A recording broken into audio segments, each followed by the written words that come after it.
Bonsoir à toutes et à tous et merci d'être au rendez-vous de ce 20h. Rythme et fibre poétique, c'est le titre du second livre du journaliste écrivain Bakary Goudiaby. L'auteur parle de son royaume d'enfance. Il incarne le rôle du griot pour revenir sur les récits de vie. Dans son ouvrage, il est revenu également sur les valeurs culturelles malgré son absence de plus de 30 ans au Sénégal. Les temps forts de la cérémonie de dédicace avec Jeanne Dior. Lorsque la poésie réunit sa famille, certains discours sont déclamés. Une présentation d'ouvrage aux allures d'une séance poétique, le journaliste écrivain Bakary Goudiaby montre à travers ses rimes les rythmes et fibres poétiques du griot. Il y ajoute « Il était une fois Guewel Mbaye ». Les fibres poétiques, on parle de la fibre poétique.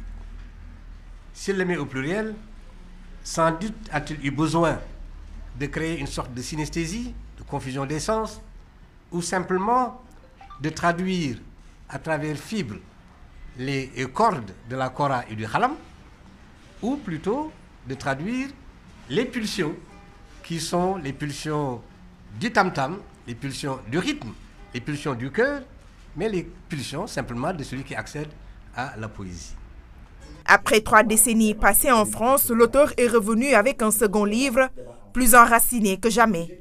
Ces valeurs ancestrales qu'on sent à travers l'ouvrage qui établit une connexion entre l'homme et la faune, entre l'homme et sa société, entre l'homme et la flore. Le journaliste écrivain incarne le rôle du griot pour nous plonger dans ses souvenirs. Dans ce recueil, on peut retrouver entre autres des faits, ou en tout cas des histoires, ou en tout cas des étapes d'une vie qui peuvent être très fortes, très utiles, dans la mesure où raconter son enfance ou son royaume d'enfance à travers Guewel Mbaye, qui est un personnage quand même assez emblématique dans les cultures du Sénégal. Pour moi, prêter ma plume à la voix de Guewel, c'est cette rencontre qui fait que c'est devenu des rythmes. Hommes et femmes de culture ont communié le temps d'une cérémonie de dédicace d'un recueil de poèmes de 122 pages.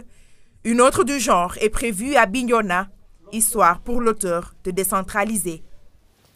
Voilà, ainsi ça va fermer cette édition, mesdames et messieurs. Merci à vous de l'avoir suivi et très bonne soirée sur la RTS1.